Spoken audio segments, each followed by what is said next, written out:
Hello, welcome to Leave Me Alone, I'm Hiding from My Team, a webinar preparing you for Belgian Testing Days 2016. My name is Isabel Evans and I work in software quality testing and quality improvement. Hello, Isabel and folks. I am Nadine Raes. I work on team and people performance. So we both work on improvement, but Nadine, I get lucky. I only have to deal with technology. Well, Isabel, are you really sure?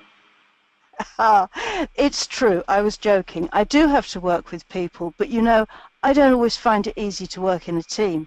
It does seem to make a good difference to the project if the team works well together and if I can fit in with the team. But it happens sometimes and sometimes it doesn't. You know, I think some people are naturally good with other people and some of us need to work harder at it. Well, yes, that's true. And it is quite important for people to understand each other.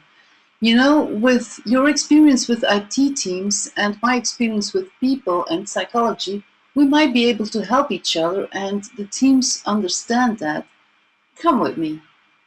I will, I'm following. So why should I listen to this, Nadine? Well, we will see in this webinar, we will take a look at a model for teamwork that will help you to understand how teams change over time. And next to that, we will discuss what types of questions you can ask yourself to help identify gaps and problems in team communication. That's good, and I think we're going to be able to show an example solution to a problem as well. Okay, now I said earlier that I think it's difficult to work into a team, and people like me and people I hear around IT, they say things like, I don't fit in a team, or, well, I'm in a team, but nobody recognizes my contributions. I'm not really accepted. I don't trust this person. That person doesn't trust me. I'd be better off working by myself. So I think people are hiding from their teams. Well, we cannot always blame other people. It's also about misunderstanding people, unclear roles and responsibilities, or unclear common goals, and a lack of commitment. So it's not just about the person itself. And we can, but we can do the whole project by ourselves, can we? You're right, it feels like we need other people, but you know, IT people like evidence. Have you got any evidence for that, Nadine? Yes, as you can see on the slide, research shows that 25 to 50% of projects fail, not just because of lack of expertise, because mostly that is available, but because of lack of human communication and awareness of team members. Because of time and money pressure, in the process towards a successful project implementation, some important steps are often discarded, and sometimes even because of unawareness. That happens as well. So in the next slide, and I will not read this out to you, but notice the figures in these studies. Even the lowest figure of nearly 28% is significant in the cost of failure, isn't it?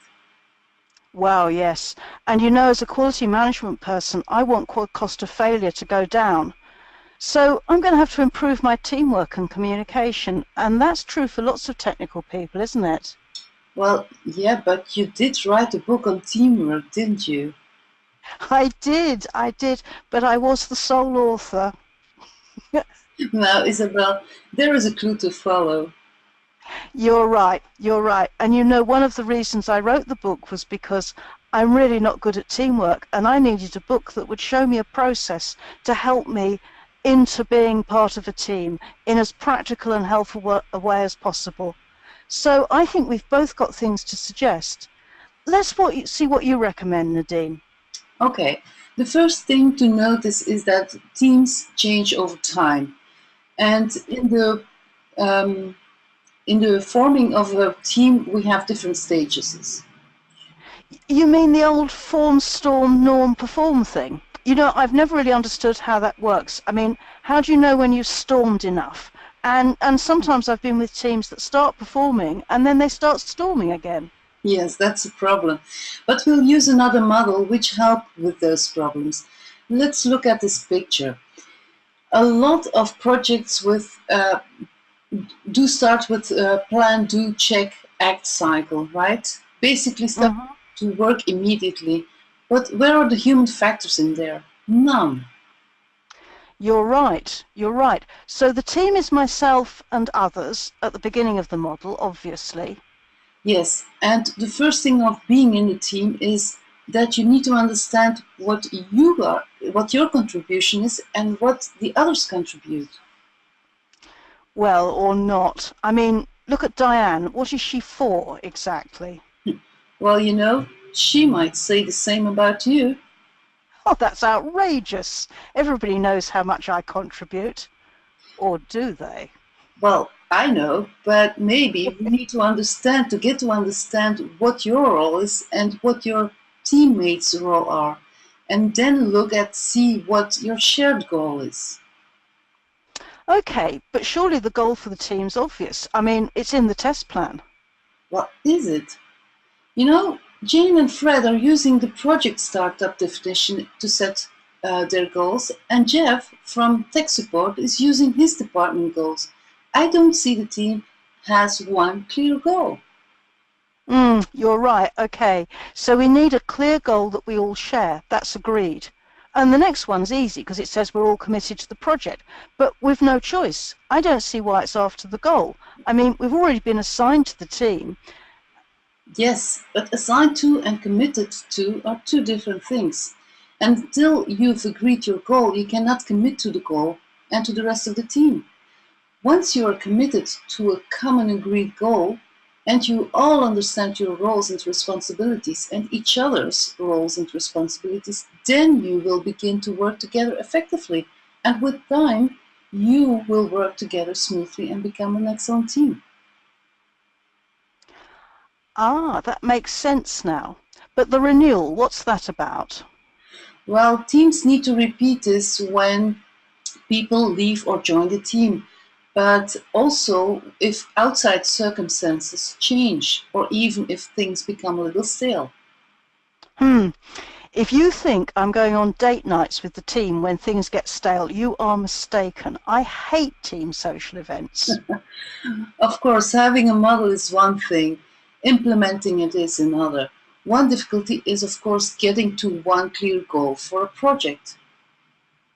Well, I've got a model that I use on projects that helps with that. It's called a Weaver triangle. Let's look at that next.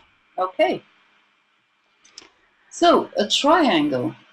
Yes, and at the moment it's only the top of the triangle. We'll look at the model in little bits. It's a way of describing the reason for doing a project on one page and getting everybody to understand and agree it. At the top, we've got the aim for the project, the real reason we're doing it. We want to save time or make money or benefit some people. So it doesn't say what you're doing, what you're going to do, or how to do it. That's right, it tells you why you want to do the project. Some of the communication problems I've seen in projects have been because different members of the team, right up to senior stakeholders, have got quite different motivations and goals for doing the project. If we're not clear, we'll never work together. We'll just work against each other because everybody will have a different goal. Once you've got the main aim and you've got that agreed, you can break it down into a set of specific aims and put those in the next layer of the triangle. You only want a small number of those because there's a limit to what a single project can achieve. So you want 2 or 3 of them probably. Okay, and what about those indicators? Surely they cannot be measured until after the project is finished? Absolutely right. We often pretend projects are successful because they finished on time, to budget and delivered what was requested. But we don't look to see if the solution actually worked and made a difference. Did the project make any difference? So what will we do in the project? Yes, because all we've said now is what we want to achieve. What we do now with the triangle is we set a series of objectives and we put those in the bottom layer. Now, what's really important is that each objective is associated with at least one aim, or we shouldn't be doing it. And each specific aim needs at least one objective associated with it, or it won't happen. Okay, And the targets? Those are the things we measure during the project. So it could be things like time, money, progress, and all those sorts of things. Okay. I really would like to see an example working through that. Okay, well, we can do some of that when we get together at Belgian Testing Days. We'll get people to map out their own projects, because once you've done it for your own project, you really see how this works. And once we get the project described like this on one page, we can ask everybody in the team and all the stakeholders, is this what we want to achieve? And are those targets realistic? Once we've set a Weaver Triangle goal, we can commit to it more easily. It helps us discuss it, and it's on one page. It's easy to see. On that one page, we can see why we're doing it, the aims and indicators, what we're doing, the objectives, when we're going to do it, the targets. And if we want to, we can add who and how and where onto the triangle. Okay. Just out of interest, it is a Weaver triangle because? It's named after Jane Weaver, who invented it. I was working with her on charity projects, and she gave me permission to adapt the idea for IT projects. So it's not just theory, it's real, it can be used. It's been used a lot on a lot of different projects, both by Jane and myself and by other people. Yeah, it's real, it's really useful. Okay. Now, the other thing I was thinking, Nadine, is all of this teamwork and people stuff. It's not just about hugs, is it? I mean, being in the team doesn't necessarily mean socializing with other people or being best friends. No, that's right. Of course, it can happen that someone has a bad attitude and joins the team, but mostly we just need a process to help us learn how to work together with other people. It's not always about hugging, no. So when things go wrong, what happens is that in a group of people, we often start blaming each other. We hit the player instead of the ball. So we need really a way to help us know, like, and trust our teammates. Aha, we need a system. So when we get to Belgian Testing Days 2016, what we're going to have is a system to save yourself some time, energy, and money. An acronym. How satisfying for you, Isabel. But we can show people a method to follow with our teams to help overcome communication problems. Yes. That's true. We can. So what next? Come to Belgian Testing Days and you'll learn more at a workshop with Nadine and myself. And at that workshop, what you're going to gain is greater awareness through sharing problems and potential solutions. There'll be lots of group discussion and lots of practical work. We'll have a questionnaire so you can analyse your individual situation. And if you come to Belgian Testing Days and come to our workshop, we'll also give you an individual follow-up to talk about your personal questionnaire results, either one-to-one at the conference or in a follow-up phone call. We're also planning some courses and workshops for the second half of 2016, but your opportunity to come and work with us one-to-one at Belgian Testing Days, please come. Okay, see you there. See you there. There's the booking details on the screen.